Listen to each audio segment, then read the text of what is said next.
How are you doing today, sir? I'm fine. Okay, so let's quickly get in on the conversation right now. We have the information that, out of the shortlisted 1,800 teachers for the recruitment process going on in TESCOM, we have 8 that did not pass the JOC test. So can you shed more light on that? Yeah, actually, what informed the decision of His Excellency Malam Abdurrahman Abdurazak that we do drug tests for employed teachers. As you all know, that teachers are role models. Yes. And they are critical to a child's foundation. And when the foundation is wobble, the whole building tends to collapse. Mm-hmm. So, and the governor is someone who values a drug-free workplace. And that's why we come up with the initiative, and which the testing process followed what we call best practice. Yeah. Best practice in the sense that the recruitment was announced like 4 months ago, and it was clearly stating that successful applicants will undergo drug test. Yes. So every phase of the recruitment, it's re-echoed. That's all, and successful applicants will go through the test. And the test was conducted by the National Drug Law Enforcement Agency.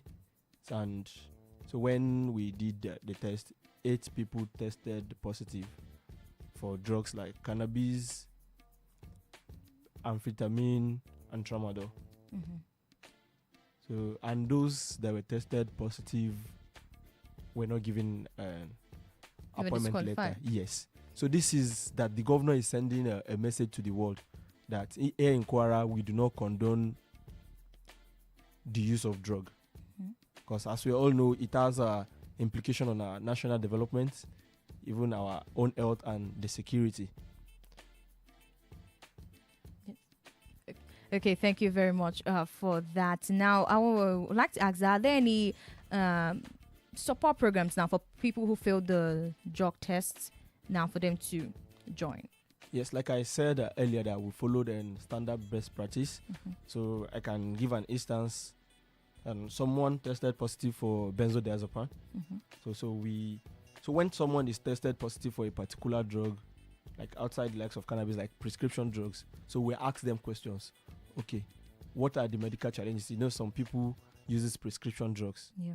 Yeah. So like there's a case where the person has IBP, and so the person tested positive for benzodiazepine. So when we ask questions here, it's on BP drug.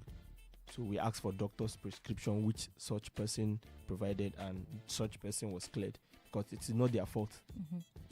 So, but people who uses cannabis, we all know that cannabis is illegal. There's no guise that you can say you want to use cannabis. Mm-hmm. And for example, someone who tested positive for tramadol, so he had an accident, he was proved, and he brought his doctor's prescription and he was cleared. Mm-hmm. So, but those that are tested positive for cannabis were advised appropriately, and other drugs were advised appropriately, because under the law, you cannot force someone to rehab. Mm. So it has to be like the person identified the fact that I have a problem, and I need solution to it. So such person will approach. Let me give an instance. If such person, since the recruitment was announced, if such person actually truly wants solution, he or she could have reached out, and such solutions would have been provided, and such person will not test positive for any drug. But it has to be like you're willing. When you force someone to rehab, so there is high possibility that when the person leaves the rehab, the person will relapse, because it is not coming from the person directly. Forced, Yes. Okay, thank you very much for that. And I also like to ask that, is there a plan to extend this drug testing, mandatory drug testing, out to other sectors within the state's public service to promote a drug-free workforce? Yes, actually, like I said earlier, it is a law. So it was a resolution that was passed by the Kwara State House of Assembly last year. So it started with the tertiary institutions, because we've had a lot of cases from tertiary institutions. People sells drugs online in tertiary institutions and all of that. So this is affecting students and academic performance. So the House passed a resolution that it should be mandatory. So we flagged off with Kwara State University, which has been done, and also we want to start with Kwara State College of Health Technology offer. It is being handled by the NDLA. So me being the representative of the government, I'm just coordinating to ensure smooth running of the process. So we have but the intervention for the school is different from that of workplace. So whoever is tested positive for those interventions in school would actually be referred for counseling. Okay. And then such person will be monitored if it will be a case of rehabilitation, because there are levels to drug use. Yes. We have maybe occasional users, we have regular user before it turns to addiction.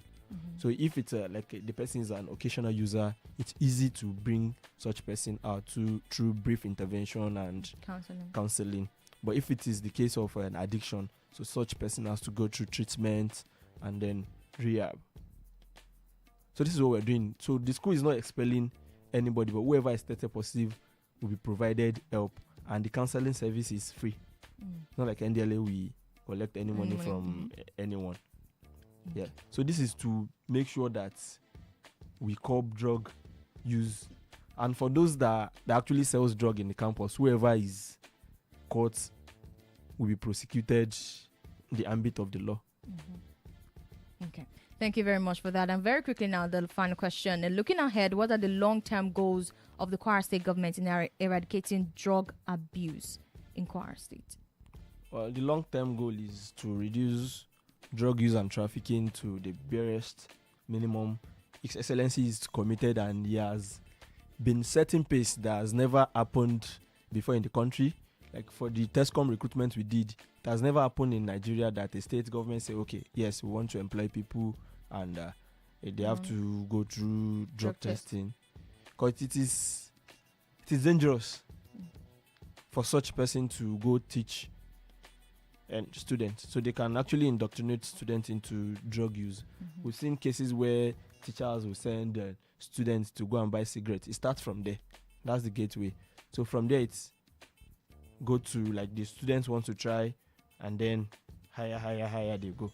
So His Excellency is very committed, and that is why he's doing unprecedented things to see that Kwara reduces drug use to the barest minimum. Okay. Thank you very much for sharing that. This was a necessary conversation to have on drug abuse and also the drug test for the newly shortlisted recruited staff for TESCOM. And we've had the Special Assistant to the Kwara State Governor on Drug Abuse, Prevention and Control, Alieru Muke Olamilekon. Thank you so much for joining us today on the show. Thank you very much. Thank you. I mean, from the bold move to implement drug testing in the education sector to the outcomes of the recent drug summit that Kwara State had, it's clear that the battle against substance abuse is being taken seriously right here in Kwara State, and it's one that requires the collaboration of every individual, every household, and every institution. Thank you once again to our guest for sharing. Okay, actually, and you see the issue of drug testing will actually help us as a state to have a first-hand data. For any intervention, data is very important. So for the case of TESCOM now, we had 8 people tested positive, which tells us that 0.4% tested positive, which is a good news for the state, because like all our interventions we've been doing is working. So last year we did training for teachers, secondary school teachers across Kwara State on drug prevention, treatment and care, like the capacity building for them to have knowledge on how to identify and how to handle drug use among students. So the issue of drug testing is not just for deterrence alone, but will provide us data to counter. Maybe someone can just come and say, and this number of people uses drug in Kwara. So, but there's a metrics that we're going to use, like, okay, let's say we've done drug tests for all the students in our tertiary institutions. Okay, we can tell you that from this number, these are the percentage that have accurate data. Yes. So this will also help the government intervention in drug-related issues. Okay. Thank you very much for your insightful contribution on the show today on Kwara Today. Remember, this is a government-sponsored program happening every Wednesday, 11:30 to 12 p.m. right here on Flow FM 92.7. I am Olaiton Johnson, urging you to stay aware and stay safe. Stay tuned to Flow FM 92.7.